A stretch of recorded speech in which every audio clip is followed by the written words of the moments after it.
इस वीडियो का हर एक मिनट को 5 से मल्टीप्लाई कर दो, उतना नंबर एक्स्ट्रा में एग्जाम में मैं दिलाऊंगा। या 50 नंबर ले लो, इतना तो फिक्स है। एक सब्जेक्ट है तो 10 नंबर, 5 सब्जेक्ट है तो 50 नंबर।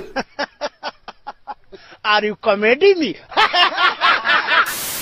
नहीं भाई नहीं, मैं सीरियस बोल रहा हूँ, इससे ज्यादा भी हो सकता है। अगर इस वीडियो में बताई गई एक एक बात को ध्यान से सुना और उसे एग्जाम कॉपी में अप्लाई किया तो एग्जाम में अच्छे स्कोर करने के लिए सबसे इम्पोर्टेंट चीज क्या है? नॉलेज। वो तो सबको पता है कि एग्जाम देने के लिए पढ़ाई करना पड़ेगा, नॉलेज बढ़ाना पड़ेगा। तो इम्पोर्टेंट जो होता है वो होता है कॉपी, क्योंकि पढ़ाई पर तो सबका ध्यान रहता है और पढ़ाई में सबसे ज्यादा टाइम भी देते हैं, लेकिन कॉपी पर बहुत कम विद्यार्थी का ध्यान रहता है और कॉपी पर ही बहुत कम विद्यार्थी टाइम देते हैं। पर आपका नंबर डिसाइड कौन करता है? कॉपी। टीचर के नजर में आपको इंटेलिजेंट कौन बनाता है? कॉपी। और टीचर के नजर में आपको बेवकूफ कौन बनवाता है? कॉपी। देखो भाई, आप बहुत बड़ा पढ़ाकू हैं, इंटेलिजेंट हैं, या आप बहुत बड़ा पढ़ाकू नहीं है, इंटेलिजेंट नहीं है। आई मीन आप जिस भी किस्म के स्टूडेंट हैं, लेकिन टीचर आपको नहीं जानते हैं, राइट? वो आपके सिर्फ रोल नंबर को जानते हैं और आपके कॉपी को जानते हैं। और आप अपने कॉपी से टीचर को पॉजिटिव इंप्रेस करके खुश करते हैं या नेगेटिव इंप्रेस करके ना खुश। आप उन्हें प्रेशर मोड में डालेंगे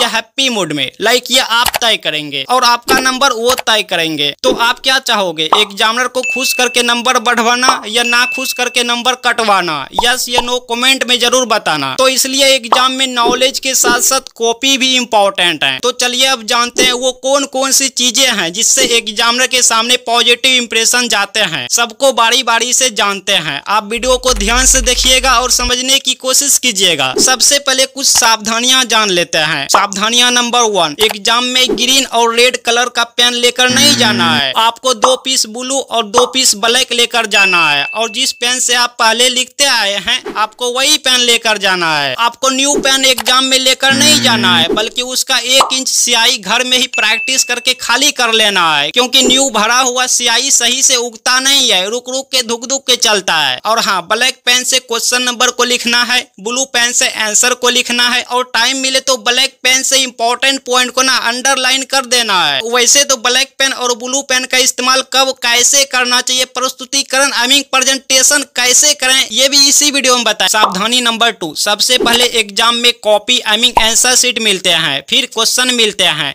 तो कॉपी में आई मीन आंसर शीट में जो भी फिल करने को रहते हैं, जैसे कि roll number, subject, subject code, date, like जो भी फिल करने को रहते हैं उसे ना शांति मन से भरना है और जो समझ नहीं आए तो उसे टीचर से पूछ लेना है। उसके बाद क्वेश्चन पेपर मिलते हैं तो उसे अच्छे से समझ लेना है। अब क्वेश्चन पेपर में ना ऑब्जेक्टिव और सब्जेक्टिव रहते हैं। ऑब्जेक्टिव में तो कोई दिक्कत नहीं होनी चाहिए, क्योंकि मैं ट्रिक निकाल दिया हूं, आपको ना इसी वीडियो में मैं लिंक भी दे दूंगा। अब बात करते हैं सब्जेक्टिव क्वेश्चन की। अगर मैं 100 बात की एक बात कहूं तो जो क्वेश्चन आपको याद है और उसका आंसर आप सही सही लिखे हैं तो फुल मार्क्स मिलना चाहिए, लेकिन भाई फिर भी फुल मार्क्स नहीं मिलते हैं। अब आप कहेंगे कि हम जब सही सही लिखेंगे तो फुल मार्क्स तो मिलेगा ही। जी हाँ मेरे दोस्त, फुल मार्क्स तो मिलते हैं, लेकिन आपको नहीं मिलते हैं। पता है ऐसा क्यों? इसी वीडियो में मैं बता रहा हूँ। लाइक प्रश्न पेपर में बहुत से प्रश्न रहते हैं, अब जो क्वेश्चन के आंसर नहीं जानते हैं तो उसे कैसे पूरा करेंगे? तो चलिए सबको बारीकी से समझते हैं। नंबर 1, आंसर शीट के शुरुआती 1 से 3 पेज तक में किसी भी प्रकार का कट क्रॉस नहीं करना है और ज्यादा से ज्यादा कोशिश करना है कि किसी भी पेज में कट क्रॉस ना हो। बाय चांस कोई वर्ड गलती से गलत हो जाए तो उसे इस प्रकार से कट करना है, ना कि ज्यादा ओवर राइटिंग करना है। और हाँ, अगर लिखते लिखते कोई शब्द भीड़ में गलती हो जाए, आई मीन ज्यादा शब्दों के बीच गलती हो जाए, तो उसे कुछ नहीं करना है, जैसे है वैसे रहने देना है, कट क्रॉस नहीं लगाना है, बिकॉज एग्जामिनर उतना भी ध्यान से कॉपी चेक नहीं करते हैं। और वहीं अगर ज्यादा कट क्रॉस लगा देंगे ना तो आंसर देखने में अच्छा नहीं लगेंगे और फिर कॉपी गंदा करने की जुर्म में नंबर कट कर लिए जाएंगे। लेकिन वहीं अगर लिखते लिखते कोई आंसर शुरुआत या लास्ट में गलती हो जाए तो आपको ना इस तरह से कट लगाना है, लेकिन अगर लिखते लिखते बीच में कोई वर्ड गलती हो जाए तो आपको कट नहीं लगाना है, उसे छोड़ देना है। मतलब कि शुरुआत या लास्ट में गलती हुए ना तो उसमें कट लगाना है, लेकिन अगर बीच में गलती हुए हैं तो उसको छोड़ देना है, उसमें कट नहीं लगाना है। नंबर 2, आंसर शीट के शुरुआती 1 से 3 पेज तक में गलत उत्तर नहीं लिखना है। क्वेश्चन में जो पूछा गया है वही आपको आपको आंसर में जवाब देना है। तो इसके लिए आपको ना जो प्रश्न का उत्तर अच्छे से आता है सबसे पहले उसी का आंसर देना है।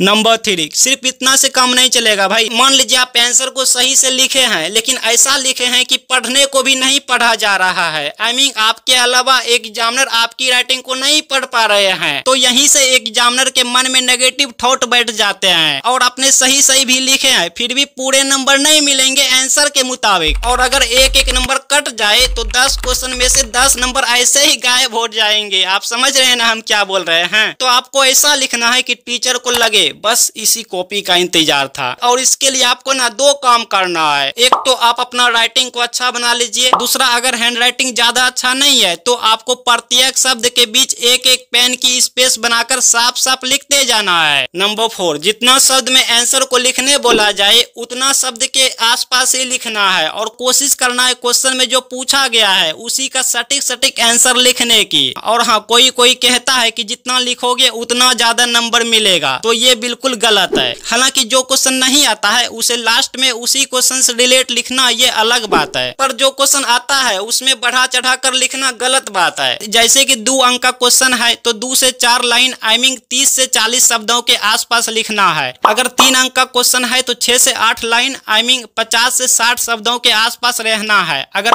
5 अंक का क्वेश्चन है तो 1 से 1.5 पेज तक आई मीन 100 से 120 शब्दों के आसपास आपको रहना है। तो इस तरह से आपको वर्ड लिमिट को ध्यान में रखते हुए लिखते जाना है। अब बात करते हैं एग्जाम में सही ढंग से कॉपी में क्वेश्चन आंसर कैसे लिखेंगे और एग्जाम में जो क्वेश्चन का आंसर नहीं मालूम तो उसे कैसे लिखेंगे। तो ये सब का प्लेलिस्ट कमेंट और डिस्क्रिप्शन में पिन कर दिए हैं, आप जाके बारी बारी सभी वीडियोज को देख